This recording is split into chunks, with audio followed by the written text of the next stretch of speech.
Emisión 248 de la memoria histórica aún no contada del conflicto armado en Colombia. Hoy viernes 2 de diciembre de 2022, en la jornada matutina, hemos tomado el caso de un ataque terrorista de las FARC contra los habitantes del municipio de Santiago, en norte de Santander, ocurrido en 1994. Y ocurrió precisamente el mismo día en que entregaba el gobierno el señor César Gaviria Trujillo y lo recibía el señor Ernesto Samper Pizano.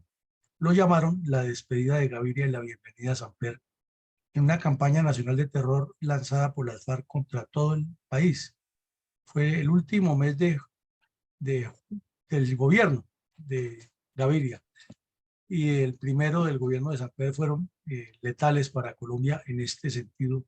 ya que en todo el territorio nacional hubo acciones criminales persistentes con el fin de demostrar que estaban muy fuertes, tenían el conocimiento preciso de la infiltración de los dineros de la mafia en la campaña de Samper y sabían que era un gobernante laxo e inepto y pensaban ponerlo contra las cuerdas durante su periodo presidencial, como lo lograron. Entonces, hoy queremos reconstruir este evento y analizarlo con retrospectiva histórica, pero con perspectiva geopolítica de lo que viene para Colombia y lo que ha ocurrido después de esos actos criminales en esta región y en el resto del país con el grupo terrorista FARC. Adelante, mi coronel. A partir de la sexta conferencia de la FARC en 1978 y ante la escisión que se generó al interior de la FARC a comienzos de la década del 1970, con las disidencias que luego se llamó M-19, las cuadrillas rurales de esta agrupación criminal han perpetrado innumerables actos terroristas contra los habitantes del departamento del Norte de Santander, área donde el grupo criminal ha constituido una importante retaguardia estratégica. Podemos ver y estructurar el video de nuestra Fundación Excelencia, Liderazgo y Transformación resalta en su programa institucional la memoria histórica aún no contada del conflicto armado en Colombia, el drama de las víctimas de la agresión narcoterrorista del comunismo armado contra nuestro país, los habitantes de nuestras regiones y en general en todas nuestras naciones. En este caso específico, el ataque terrorista de la FARC contra los habitantes del municipio de Santiago, norte de Santander, el 7 de agosto de 1994. Y claro, lo vamos a ver porque es que las víctimas no pueden quedar desconocidas, y más este hecho criminal que fue tan atroz y que le hizo tanto daño a una población campesina, a un poblado pintoresco, y estos delincuentes causando terror simplemente por generar la sensación de que tenían el control de todo el país.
Hoy es viernes 2 de diciembre del 2022, nuestra emisión 248 del programa diario de reconstrucción de la memoria histórica aún no contada del conflicto armado en Colombia. Abordará algunos apartes del convulsivo fenómeno de violencia multiforme sucedidos en el norte del país, en el departamento del norte de Santander, que por ser frontera con Venezuela durante años fue convertido en importante punto geopolítico y geoestratégico para los intereses de las cabecillas de la FARC y otros carteles de narcotraficantes, con miras a la implementación de un criminal y esquema de violencia sistemática contra los colombianos en pos del control terrorista de la zona. En ese orden de ideas, ¿cuál es el impacto y cuál es el rol geoestratégico del hermoso municipio de Santiago Norte de Santander? Bueno, mi coronel, muchas gracias. Vemos en el mapa, en el plano que está sobre la pantalla al lado izquierdo, que el departamento de Norte de Santander está ubicado en la esquina nororiental de Colombia y es el punto de unión entre los departamentos del Cesar, Santander y Boyacá con la República de Venezuela. Y al mirar el mapa ya específico del departamento, dentro del departamento vemos el municipio de Santiago ubicado en el centro oriente del departamento, muy cerca a la frontera, y al revisar sobre el mapa orográfico del departamento, vemos que su ubicación lo pone en las estribaciones de la serranía del Perijá o de la serranía o las estribaciones de la cordillera oriental, prácticamente más cerca de Venezuela que de Colombia, y que no está tan lejos del famoso río Táchira, que sirve de límite fronterizo entre los dos países en esa sección, en esa región. Pero al mirar el departamento de Santander y la influencia geopolítica que tiene sobre Colombia, norte de Santander, vemos que tiene un buen tramo de norte a sur o de sur a norte, como se mire, al oriente sobre la zona del Catatumbo, más conocida como el Catatumbo, que son líneas rectas imaginarias. Y ya entendemos todos lo grave que es una frontera imaginaria, porque solamente en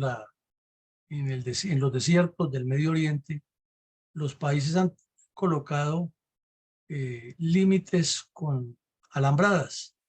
y se respetan por los problemas internos que tienen, y sin embargo la gente pasa de un lado a otro. Pero aquí en este caso, que es selva, que es vegetación tropical, eso es imaginario y de larga data, no de ahora, sino de larga data en la historia. Esos temas de violencia, de delincuencia han estado presentes allí. Entonces, el municipio de Santiago, por estar tan cerca de esa zona,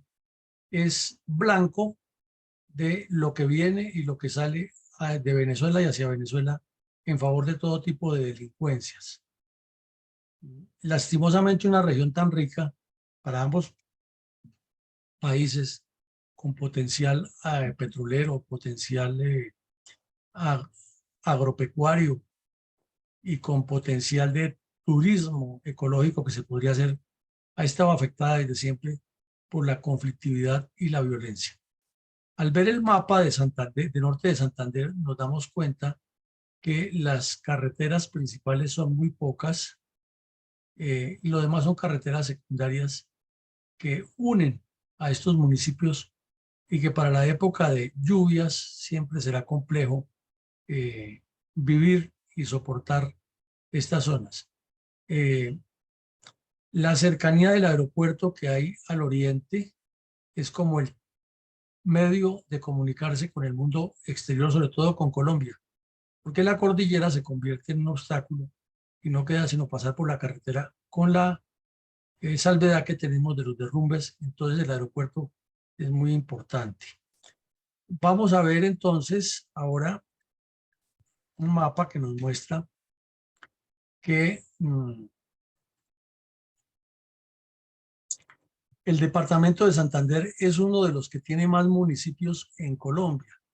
y que, a pesar de que la zona norte se conoce comúnmente como la región del Catatumbo, dentro de la división geográfica y política que tiene el departamento, se llama es región norte y región oriente, región centro, suroriente, suroccidente y occidente. Tiene la misma característica que el departamento del Cauca, que todos oímos hablar siempre de la bota caucana, y resulta que llama la región sur del departamento del Cauca, y ahí está la bota caucana como parte de. Aquí lo mismo pasa con el Catatumbo en Santander. Así como en Cundinamarca se dice que la región de Sumapaz agrupa a varios municipios, pero esa sí es región natural del departamento. Se supone que la de Catatumbo también fuera una parte de una de las regiones de Santander, y no, allá se llama, el norte de Santander se llama simplemente la región norte. Pero bueno, eso es forma, sino que es importante saberlo. Y aquí en el, eh, en el municipio de Santiago vemos la cercanía con Cúcuta, en su zona poblada, es lo que le facilita que haya comunicación con el mundo exterior, porque hacia Gramalote y hacia Salazar de las Palmas es muy compleja la comunicación por la carretera. Entonces, al mirar ese mapa y devolvernos un poco al entorno geográfico que tiene, quiere decir que todo el norte, noroccidente, todo el occidente, el suroccidente y el sur del departamento de Santander es montañoso. Lo poco plano está desde Cúcuta hacia arriba, hacia el norte,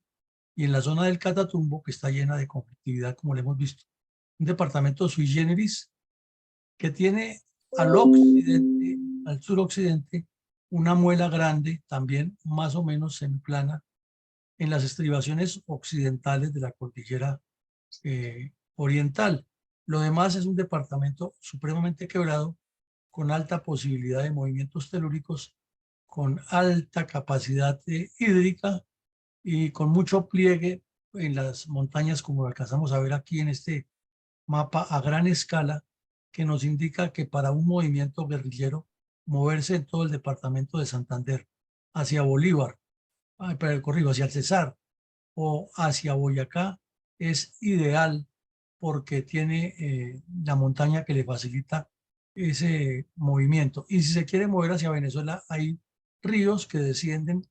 hacia Venezuela, como el Catatumbo, el Táchira, otros, muchos más pequeños que hay allí en la zona que el mapa no lo señala, y que permiten pasar de un lado de la frontera a otro en actividades buenas y malas.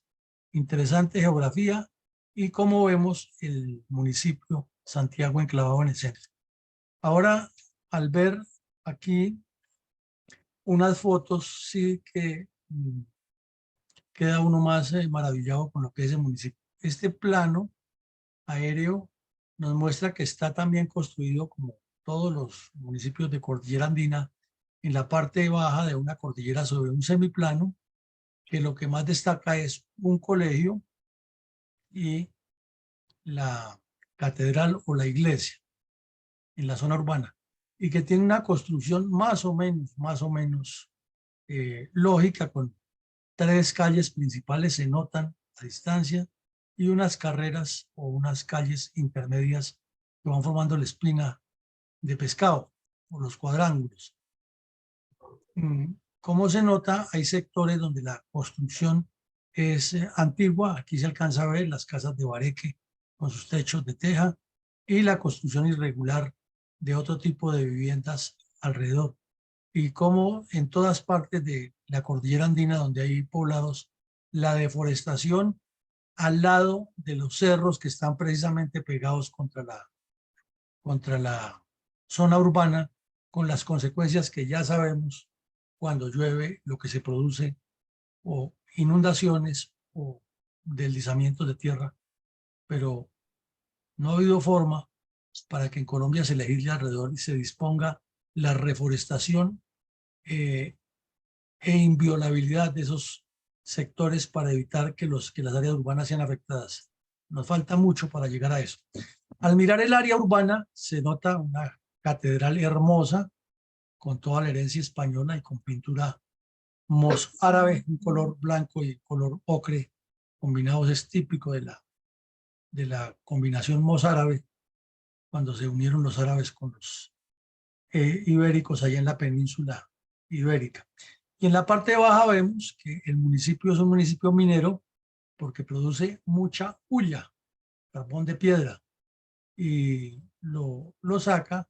por Cúcuta, que es la salida más rápida, aunque por Gramalote y otras tierras también sale, pero las dificultades que hay del transporte son grandes. Y también vemos que hay unos ríos que son realmente de ensoñación. Este puente de circunstancia es típico y, y bien conservado con el paso de los años. Este tipo de puentes colgantes tendrán que ser patrimonios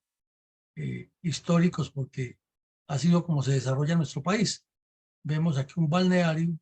el clima supremamente agradable, como para hacer un turismo ecológico bien interesante, pero la presencia de los bandidos de las FARC haciendo daño allá, y el ELN, y el EPL, y el narcotráfico, es lo que causa tanta abandono, tanto olvido de estas regiones tan hermosas y tan prósperas que tiene Colombia. Esa es la descripción, mi coronel. ¿Quiénes son los responsables materiales y autores intelectuales del ataque terrorista de la FARC contra los habitantes del municipio de Santiago, Norte de Santander, el 7 de agosto de 1994? Responsables principales los que están en la foto: Tiro Fijo, Alfonso Cano, Raúl Reyes, Timochenko, Iván Márquez, el Mono Jojoy y el Cucho Guzmán. Porque ellos en ese momento, en el año 94, eran los cabecillas del secretariado, llevaban un año ratificados por Asamblea, Conferencia Nacional Guerrillera de las FARC, como cabecillas principales, y fueron los que diseñaron y aprobaron con el voto de los demás bandidos, cabecillas de todas las cuadrillas, el plan de acciones subsiguientes a esa conferencia para atacar y destruir poblados. De esos, poco a poco fueron desapareciendo. Entonces, cuando murió Noé Mata, que era uno de los marquetalianos, compañero de Tiro Fijo,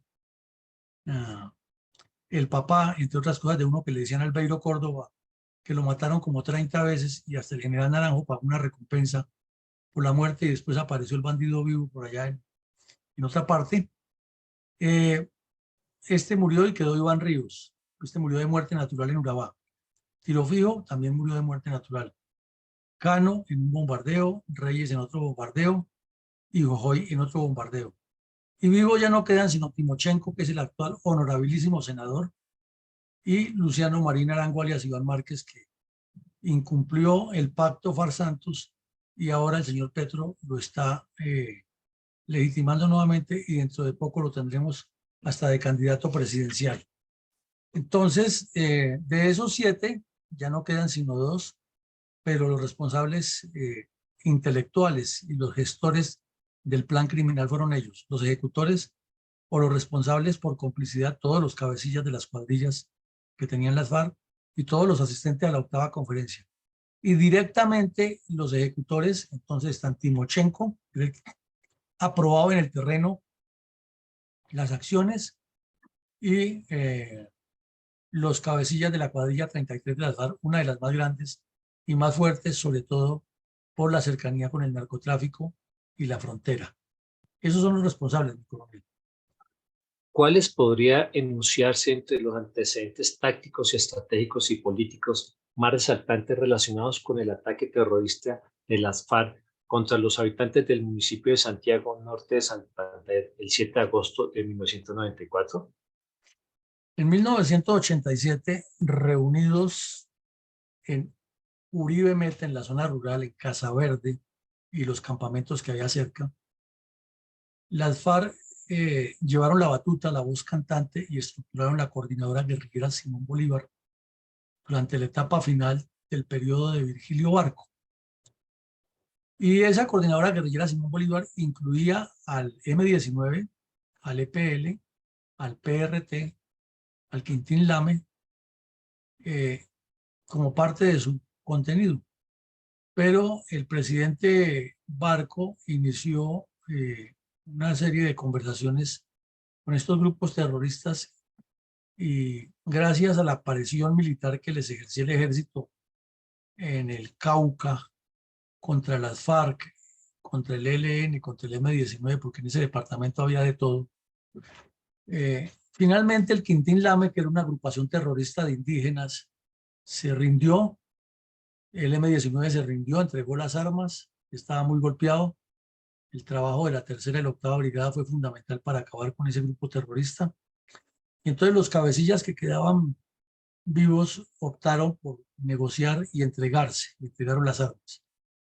Y a cambio, el señor Gaviria les concedió una constituyente en la que le dio casa y beca, carro. Y entonces las FARC y el ELN quedaron como fuertes en ese grupo y unos remanentes del EPL, porque el EPL también se entregó ante el gobierno de Barco y finalmente otros en el gobierno de Gaviria para participar en la constituyente.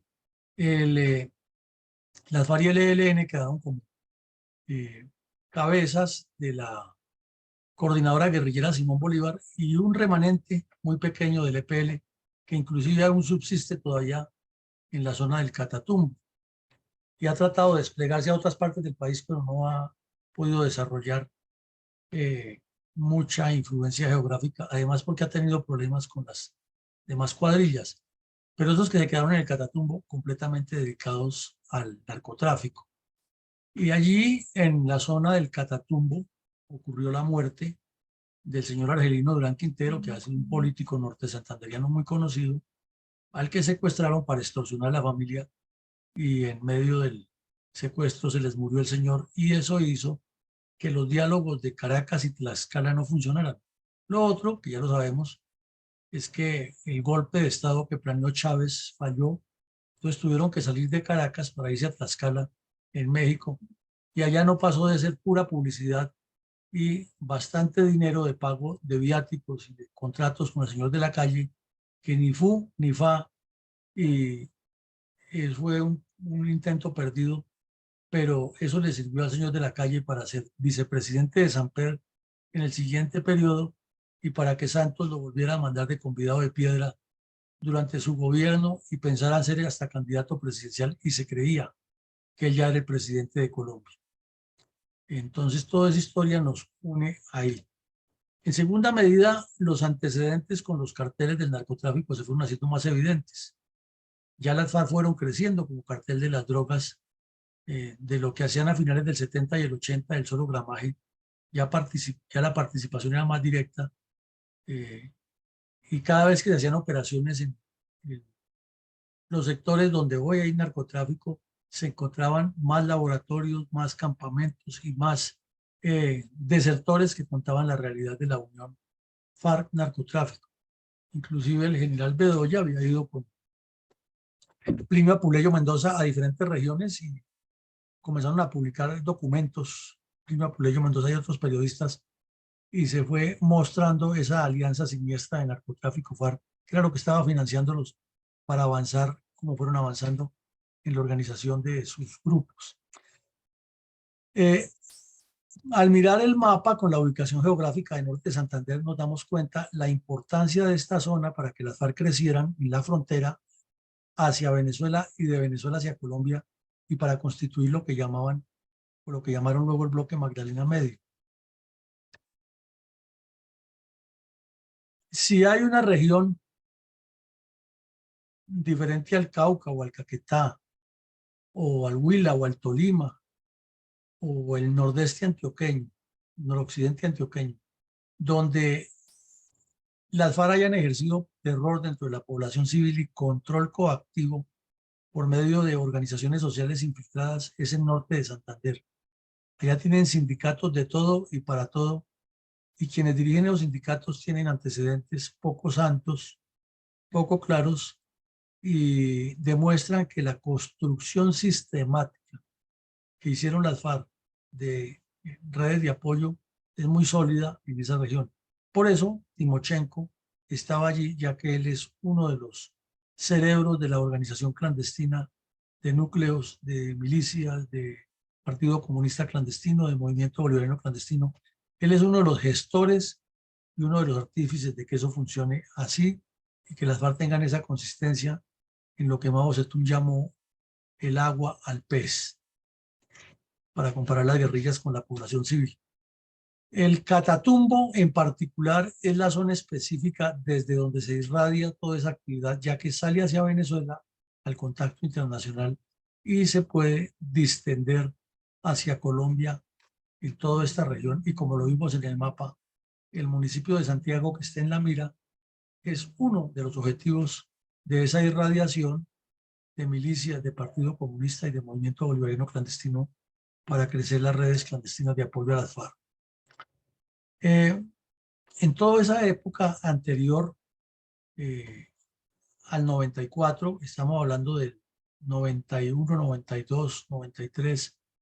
cuando se produjo la Asamblea Constituyente y se inició el gobierno de Gaviria y pasó todo ese proceso de que Pardo Rueda les dijo que les daba 18 meses para que se quitaran del país, se retiraran de las guerrillas o que él los iba a acabar, que él tenía el poder.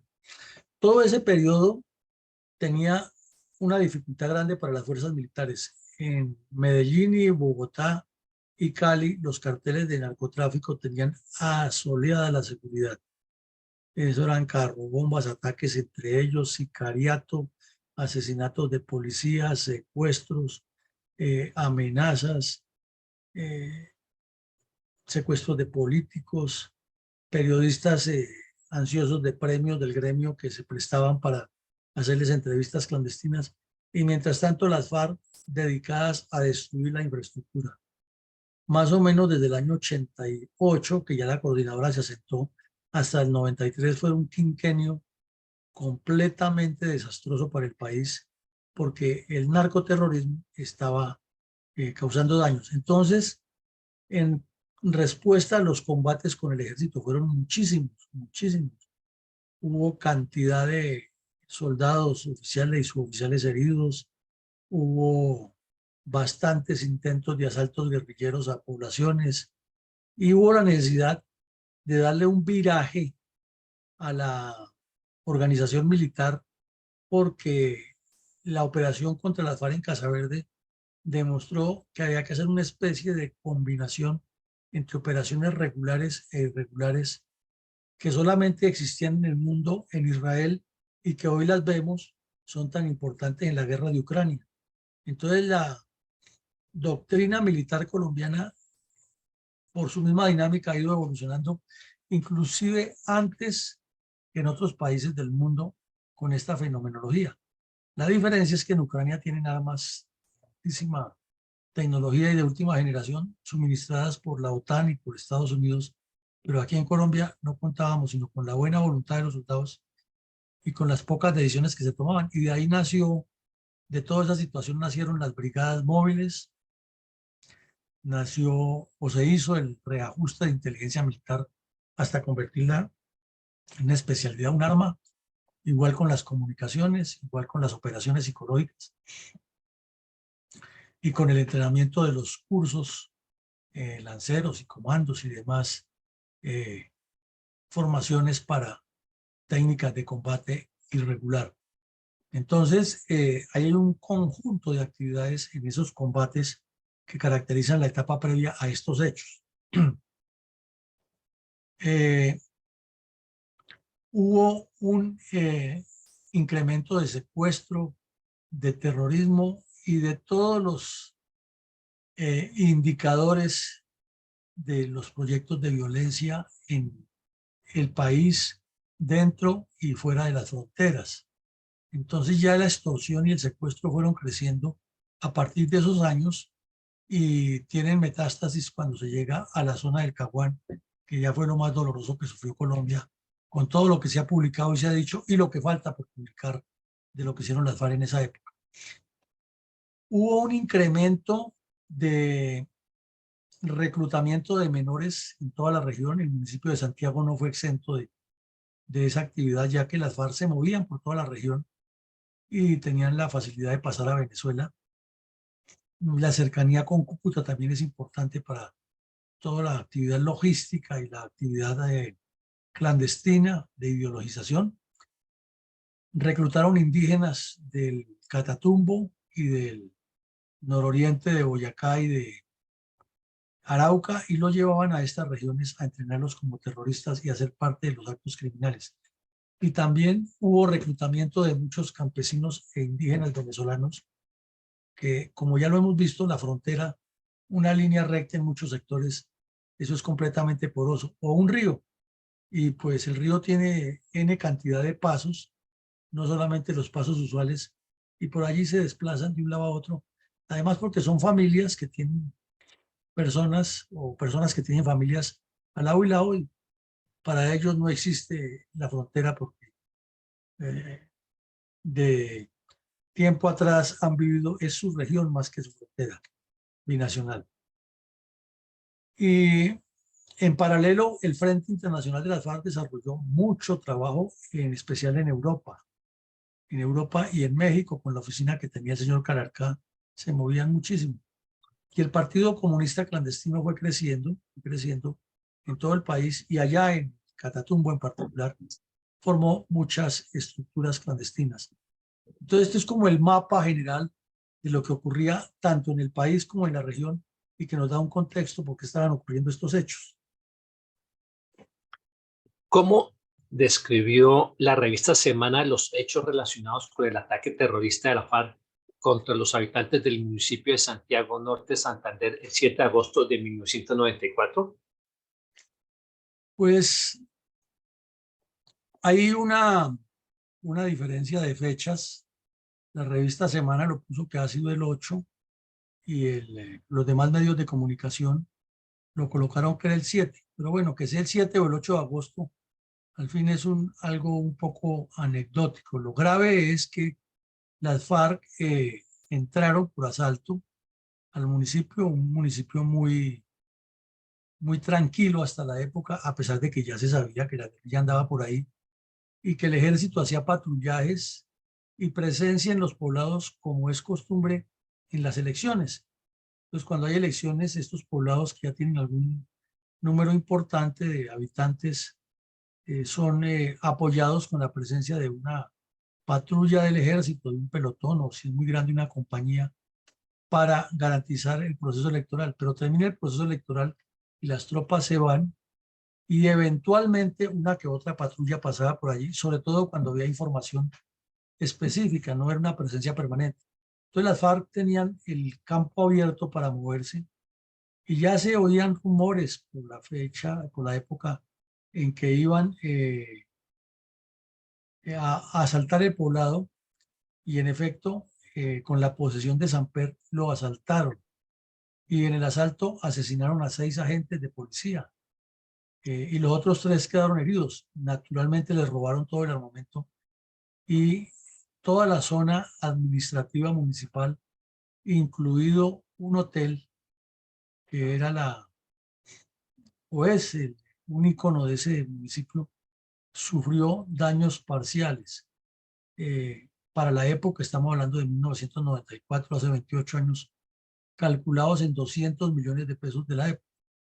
Es decir, le podríamos fácilmente decir entre 1.000 y 1.500 millones de pesos de hoy en día al hotel solamente. A las instalaciones oficiales los daños fueron incalculables, y las vidas humanas y las afectaciones físicas a quienes quedaron lisiados de por vida, eso no tiene valoración. Entonces consistió en hacer lo que ya era costumbre de ellos y que venía como herencia de la coordinadora guerrillera Simón Bolívar, porque acordémonos que en el año 93 definitivamente esa coordinadora se deshace después de la 8ª conferencia de las FARC. Ya las FARC dicen no vamos a hacer más acciones combinadas con el ELN, sino que nosotros vamos por aparte, y volvieron a tomar ellos la vocería de sus propias acciones. Entonces, eso ocurre al comienzo del gobierno de Ernesto Samper, y la revista Semana alcanzó a mostrar esas fotos borrosas de cómo quedó destruido el centro de la ciudad en el municipio de Santiago. Y aquí dicen inclusive que fue el ELN, no, fue la cuadrilla 33 de las FARC. Adelante. Según el portal electrónico Norteamérica, ¿cuál fue la suerte de alias El Boyaco, responsable de las acciones criminales de la cuadrilla 33 de la FARC en Norte de Santander en 2010? Pues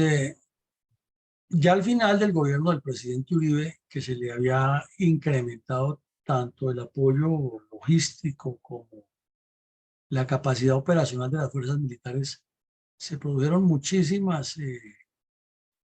acciones efectivas de las fuerzas del orden contra los terroristas. En este caso, este sujeto, alias el Boyaco, llevaba ya más o menos 15, 20 años en las FARC, y de esos 15 o 20, un buen tiempo siendo el cabecilla de esta cuadrilla. Y era uno de los que había participado en ese asalto, de los que ha dirigido los grupos que destruyeron el poblado, y tenía un largo prontuario de acciones criminales en Durán, Arboleda, San Cayetano, Zulia, Bochalema, Salazar y Santiago. O sea, en esa región era el terror, y le obedecía directamente a Timochenko. Entonces era el que le manejaba el negocio de la coca, el que le recogía los dineros por el secuestro, por la extorsión, el que asesinaba a campesinos o pobladores de las áreas rurales, urbanas, por orden de Timochenko, el que desplazaba a las personas, y el que recibía las armas y los demás pertrechos que entraban por la frontera o por la cordillera para abastecer las cuadrillas, y el que asistía a todas las reuniones que se hacían en el Catatumbo. O sea, era un tipo de una presencia importante en la región para las FARC, pero fue localizado y dado de baja por la fuerza pública gracias a la actividad de inteligencia. Entonces ahí terminó la suerte de este bandido, más nunca pagó por los daños que le causó a todos esos municipios, porque en todos estos municipios hubo acciones criminales de las FARC, y para el caso de hoy únicamente tomamos como referente ese ataque terrorista contra la policía y la destrucción de medio poblado, que ni se menciona en el informe de la Comisión de la Verdad. Entonces, ¿cómo describió en el 2012 el diario El Colombiano las arremetidas terroristas de la FARC en pleno diálogo de paz en Cuba con los delegados de Santos? Eh, para esa época, 2012, sabemos que el señor Santos estaba desesperado por iniciar las conversaciones, porque ya su gobierno entraba a la mitad del periodo, y las FARC le estaban dando largas al hermano, y tenía hablando con las FARC al Consejo Episcopal Latinoamericano, tenía a un sujeto que decía que era empresario, que parecía más bien el lavador de dinero de las FARC, que era compañero de estudios de Alfonso Cano. El ejército había dado de baja a Cano, y a Hoy y Santos se ufanaba públicamente de que él era el artífice, decía que él era, no se apenaba, no se ruborizaba diciendo que los medios que él era el mejor ministro de defensa que ha tenido en toda la historia Colombia, que gracias a su genialidad estratégica había arrinconado a las FARC. Se hacía mucha autopublicidad, y las FARC en respuesta le daban a Colombia, como se dice coloquialmente, como a violín prestado. Entonces, a comienzos de enero del 2012, cuando era casi evidente que estaban avanzando los diálogos, porque a Santos le pasaba como el Chavo del Ocho, sin querer queriendo, estaba dizque en secreto hablando con las FARC, pero filtraba la información, la filtraba por un lado y por otro, para que todo el país supiera que él iba por la paz. Eh, Timochenko, desde allá de la zona de Santiago, de Catatumbo, y norte de Santander, envió un mensaje diciéndole al país o a los guerrilleros que se prepararan, porque el 2012 iba a ser un año muy importante, ya que se iniciaban las conversaciones de paz, tenían que entrar eh, a negociar muy fuerte, y la forma era demostrar ese tipo de acciones criminales. Y ahí vemos la foto que publica El Colombiano en enero del 2012, cómo explotaron varios carros bomba en toda la región del norte de Santander, con el fin de presionar, y era la orden de Timochenko. Hoy en día es el honorable senador que habla de la paz y de que les respeten la vida a sus combatientes. Y en el solo mes de enero del 2012 hubo 132 acciones terroristas de gran nivel en el resto del país. De igual manera, hubo secuestros, hubo extorsiones, hubo ataques a la policía y muchos combates. Ahí muy cerca de Santiago, en el municipio de Toledo, que también queda en norte de Santander, hubo otro ataque guerrillero muy fuerte y los campesinos se quejaban de que en sus fincas tenían que darles una vacuna y los pobladores urbanos que tenían propiedades como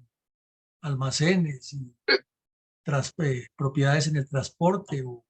o inversiones o dinero en el banco estaban obligados a entregarles esas cuotas. Además de que era muy común que en cualquier poblado de estos se desatara una balacera a cualquier hora del día porque venían a asesinar a alguien o porque se enfrentaban con los mal llamados paramilitares u otros grupos de narcotraficantes que se pelean en la zona. Es una situación que parece como en el lejano oeste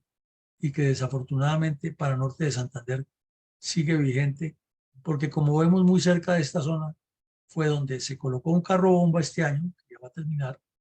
fue el año pasado mejor, fue el año pasado, contra el presidente Duque y a los poquitos días también atentaron contra la vida del presidente Duque cuando se desplazaba en una aeronave para aterrizar en el aeropuerto de Cúcuta.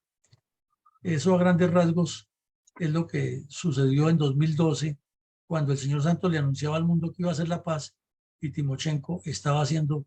toda la criminalidad posible en la región de norte de Santander, inclusive Santiago. ¿Por qué el Consejo de Estado condenó a la nación a pagar una millonaria suma como consecuencia del ataque terrorista de la FARC contra los habitantes del municipio de Santiago, norte de Santander, el 7 de agosto de 1994? Pues la respuesta satírica sería que es que a Colombia no hay quien la defenda, pero sí hay quien la vulnere. Resulta que los dueños del hotel, obviamente asesorados por un abogado, pusieron su demanda de que el Estado tenía la culpa, la policía tenía la culpa de los ataques terroristas de las FARC de agosto del 94. Y al principio el Tribunal Superior de Santander, Administrativo de Santander, negó esa pretensión. Pero curiosamente, como suele suceder con los abogados, donde siempre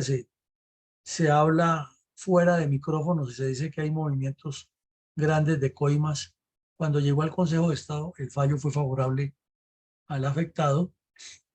No es que esté diciendo yo que al afectado no hay que pagarle el daño, claro que hay que pagárselo. Aquí el punto es quién se lo debe pagar, y son los terroristas de las FARC, no el Estado colombiano. Total, se falló contra el Estado colombiano porque la culpa era de la policía, que no previó el asalto,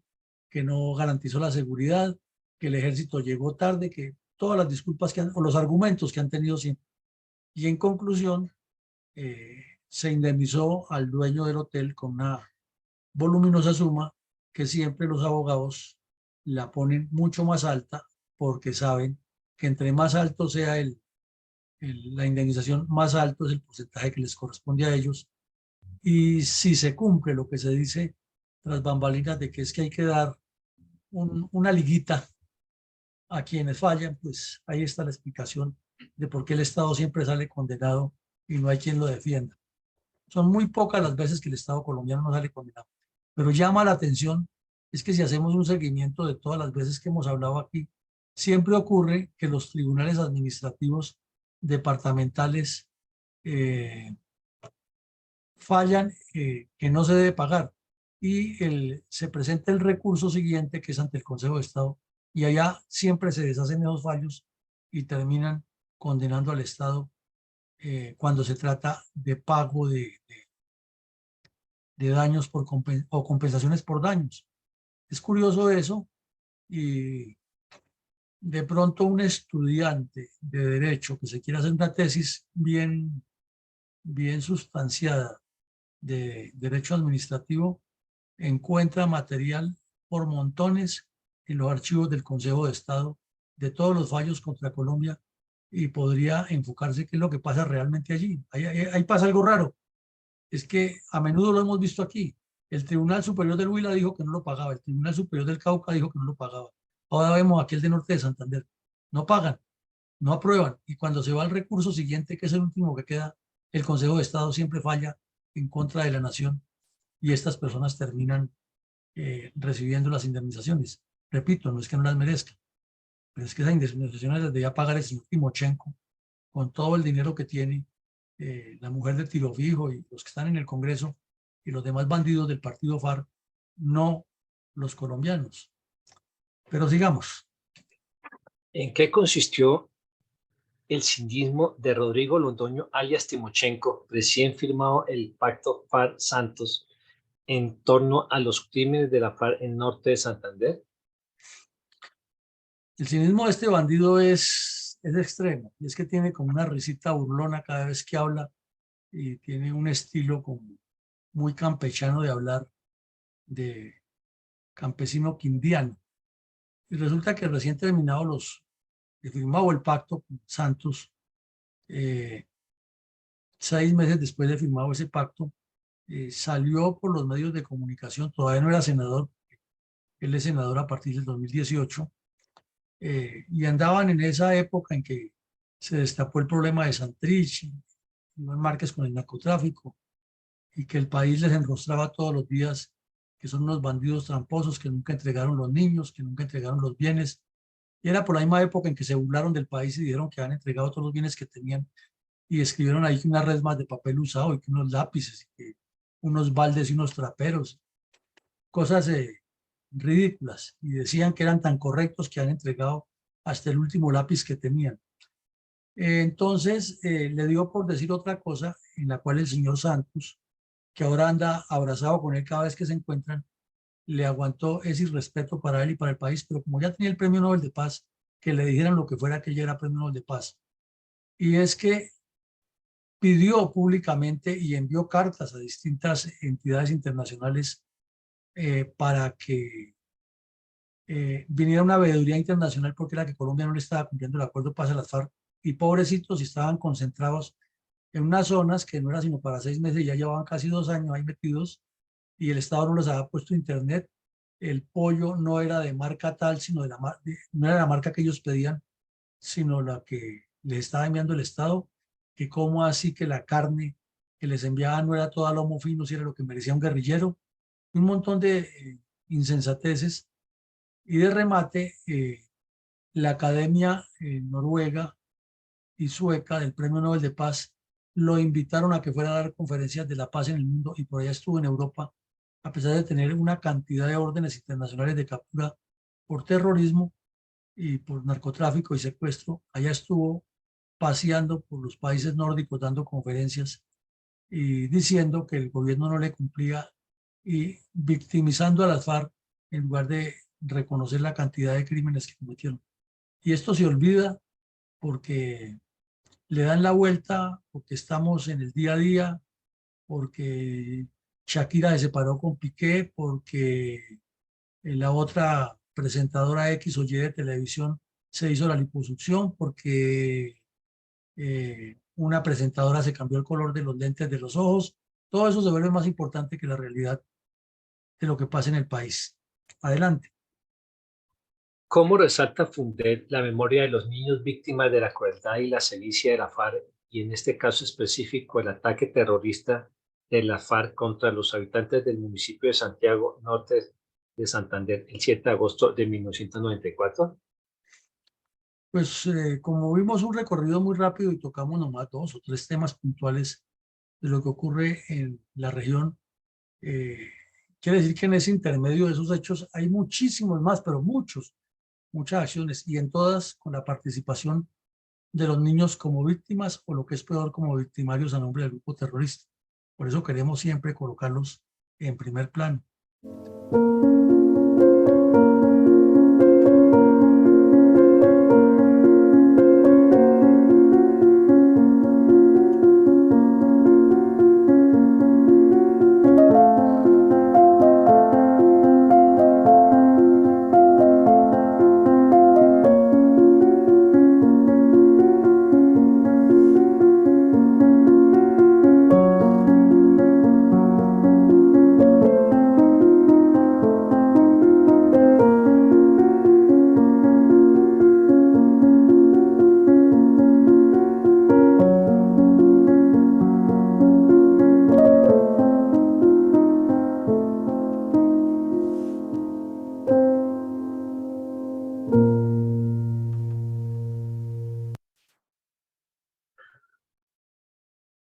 Al término formal de cada episodio de la memoria histórica aún no contada del conflicto armado que realiza nuestra fundación, usted siempre hace un balance puntual de reflexión respecto a los hechos del conflicto que analizamos a diario en este espacio de opinión y estudio científico de la violencia comunista contra Colombia.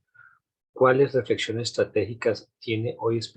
respecto al ataque terrorista de la FARC contra los habitantes del municipio de Santiago Norte, Santander, el 7 de agosto de 1994? Decíamos al comienzo del conversatorio de hoy que a partir de 1987 que se integra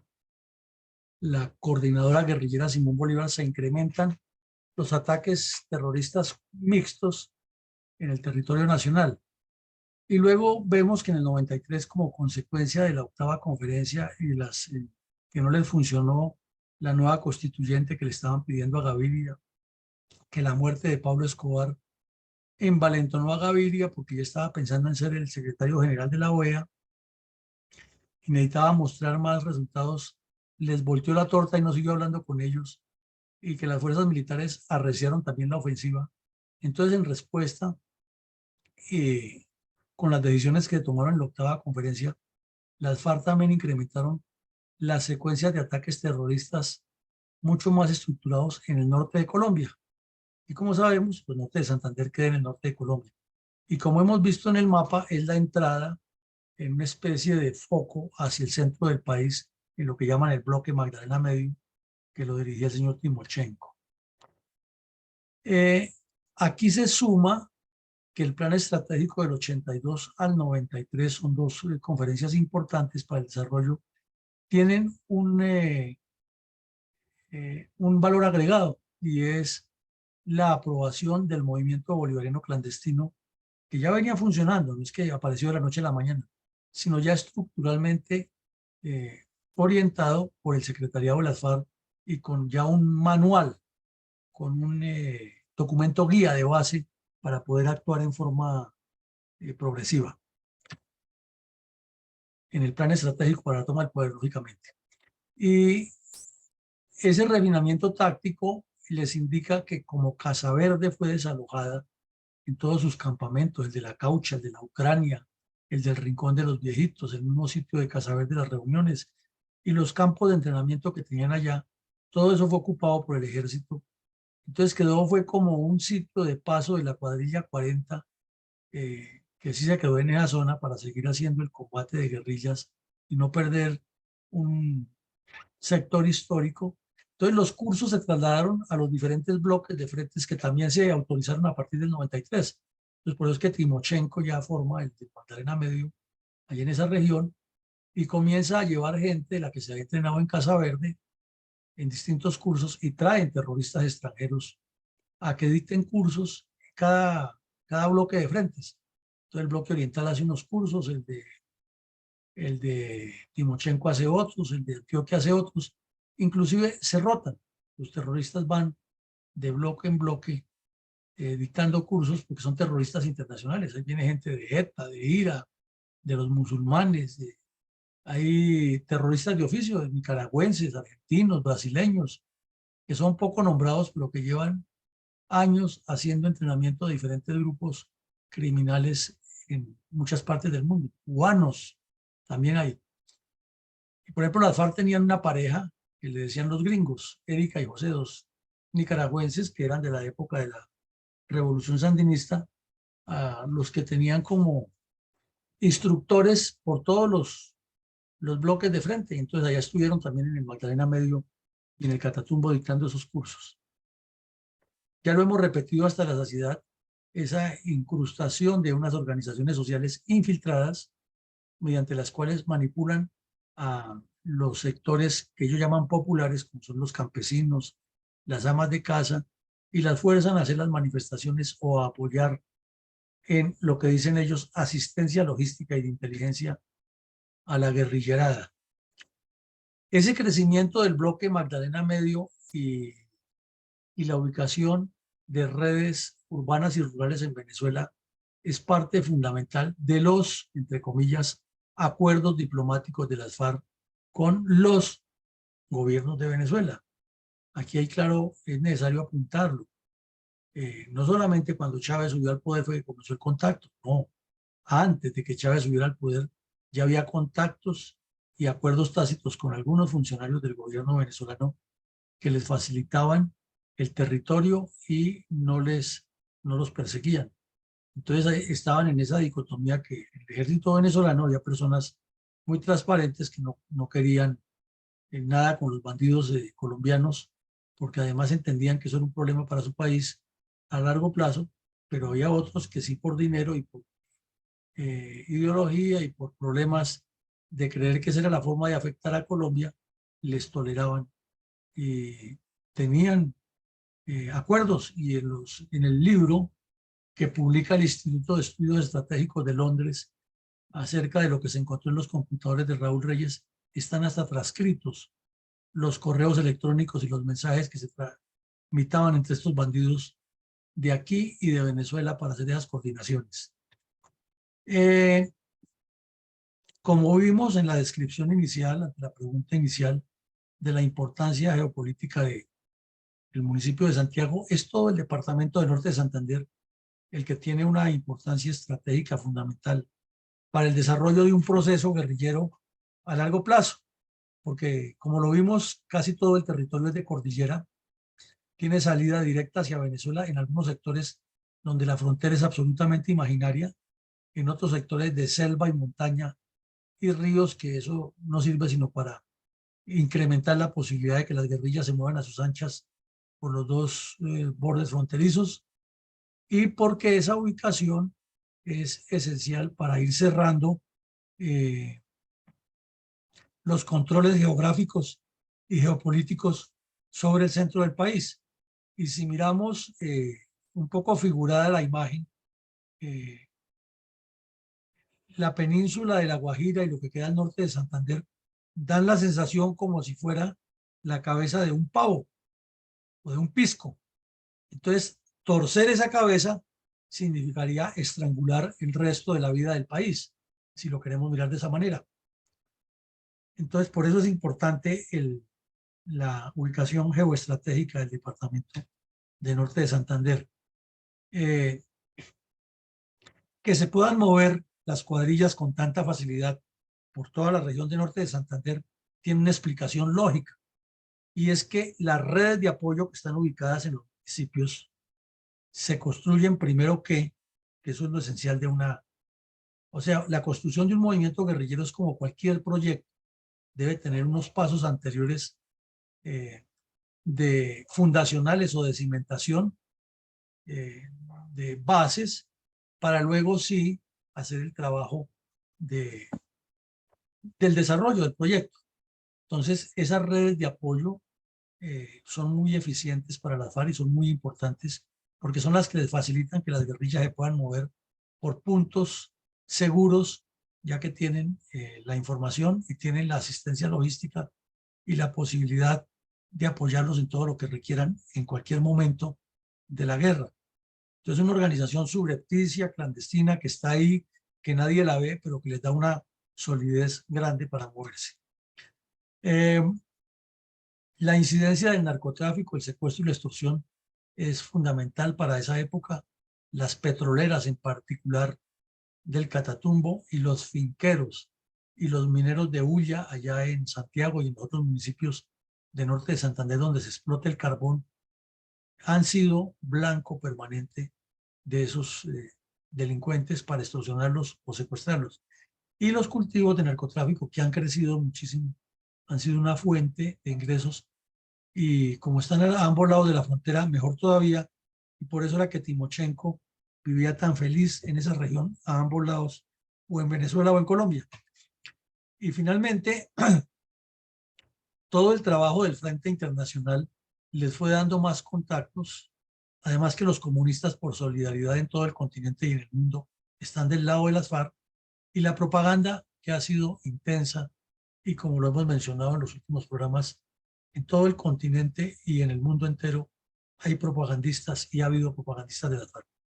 En síntesis, algunas de las reflexiones serían estas, porque hay muchas más. Entonces, no sé si usted tenga comentarios suyos o de mi coronel González o de mi coronel Alarcón. Vicencio.